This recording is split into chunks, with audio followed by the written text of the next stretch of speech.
तर आता वाजले होते रात्रीचे 8 आणि माझं काम चालू होतं. ऑर्डर तयार केलेली होती पूर्ण पत्रावळीची, पण ऑर्डर होती शिवजयंती असल्यामुळे तर खाली कार्यक्रम चालू होता. माझी काही तब्येत बरी नव्हती त्यामुळे मी काही कार्यक्रमामध्ये सहभागी झाले नाही. तर जी प्लेटची ऑर्डर आहे ना ते 3000 प्लेट होत्या आणि त्याची ऑर्डर आपल्याला पॅक करून द्यायची होती. तयार करून झाली होती, फक्त पॅक करायची राहिली होती. तर हा जो माझ्या हातात तुम्हाला रोल दिसतोय ना, हा आहे पॅकिंग रोल. याला श्रिंकिंग रोल म्हणतात आणि पीपी बॅग म्हणतात. त्यानंतर जे आपण पॅक करतो ना पत्रावळी वगैरे डिश द्रोण, त्याला म्हणतात पीपी बॅग. आणि हे आहे श्रिंकिंग रोल. ह्याला प्लेट ज्यामध्ये आपण पॅक करतो त्याला श्रिंकिंग रोल म्हणतात. तर त्यासाठी आपल्याला पॅकिंग मशीन लागते, त्यानंतर ड्रायर लागतं. हे कंपल्सरी लागतंच, कारण की ह्याशिवाय प्लेट पॅकिंग जी आहे त्या पूर्ण होत नाही. साधी पॅकिंग प्लेटला चालतच नाही, प्लेटला श्रिंक पॅकिंगच करावी लागते. त्यामुळे काय होतं की प्लेट ह्या कडक राहतात. म्हणून अशा प्रकारे हा रोल येतो. यामध्ये सर्व असे पॅकेट टाकून घ्यायचे, त्यानंतर ते पॅक करायचे. तर आपण पत्रावळीची पण ऑर्डर दिली होती, शिवजयंतीचा कार्यक्रम होता आणि बऱ्याच ठिकाणी होता, तर तिथली सुद्धा ऑर्डर आलेली होती. आणि त्यानंतर आता जत्रा वगैरे चालू झालेली आहे, तर तिथल्या पण म्हणजे जे लोक गावाला जात आहेत ओळखीतले वगैरे आहेत ना, बऱ्यापैकी ते जत्रेसाठी पत्रावळी ग्लास वगैरे घेऊन जात आहेत.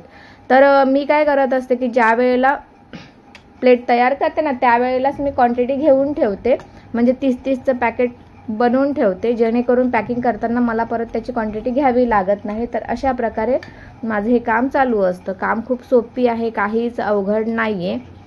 सो तुम्ही हे घरी बसल्या निवांत करू शकता. आता माझं काम हे गेल्या 2 वर्षापासून चालू आहे आणि बाहेर जाण्यापेक्षा घरी आपलं परवडतं. बाहेर जायला त्यानंतर 10 तास जातात, सहज येतात जातात 10 तास जातात, ड्युटीचे 8 तास असतात. म्हणून मग माझं घरी हे बसल्या छोटंसं काम चालू आहे. तर अशा प्रकारे आपल्याला हे पॅक करावे लागतात, त्यानंतर हे ड्राईंग करून घ्यावे लागतात. म्हणजे श्रिंक केल्याने काय होतं की तो जो पेपर असतो ना तो ऑब्झर्व होतो आणि कडक होऊन जातो. तर अशा प्रकारे ते पॅकिंग करून आपण नंतर श्रिंक करून घेणार आहोत. पटापट काम होतं, काहीही अवघड नाही आहे.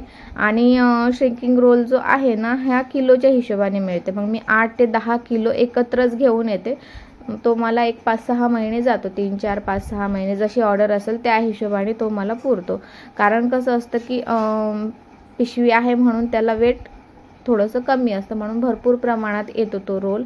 आणि पॅकिंगच्या बॅग येत असतात, तर त्या बॅग पण किलोच्या हिशोबाने मिळतात. तर इथं बघा ही आपली प्लेन पत्रावळी आहे आणि आता खाली जेवण चालू होतं.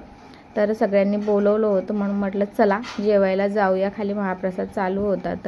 तर बिर्याणी म्हणा किंवा पुलाव म्हणा ह्यासाठी प्लेन पत्रावळीच वापरतात. त्यामुळे इथे पण प्लेन पत्रावळी दिलेली होती. ग्लास पण दिलेले होते, जे कागदी ग्लास आहेत ना ते सुद्धा दिलेले होते.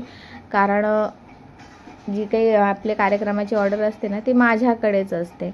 तर आता इथं आपल्या अशा प्लेट पॅक करून झालेल्या आहेत. ह्या अजून काही श्रिंक केलेल्या नाही आहेत. अशा प्रकारे मी पॅक करून ठेवत असते. बघा ह्या टोटल 100 म्हणजे हे 100 पॅकेट आहेत. 3000 प्लेट आहे. एका पॅकेटमध्ये 30 पीस असतात. आणि त्यानंतर मग मी हे ड्राय करून घेतले. आता ड्राय करून घेतल्यावरती हीटरनी श्रिंकिंग करून घेतल्यावरती अशा प्रकारे दिसतात. चला भेटूया नेक्स्ट व्हिडिओमध्ये. तोपर्यंत सर्वांना श्री स्वामी समर्थ. Bye bye.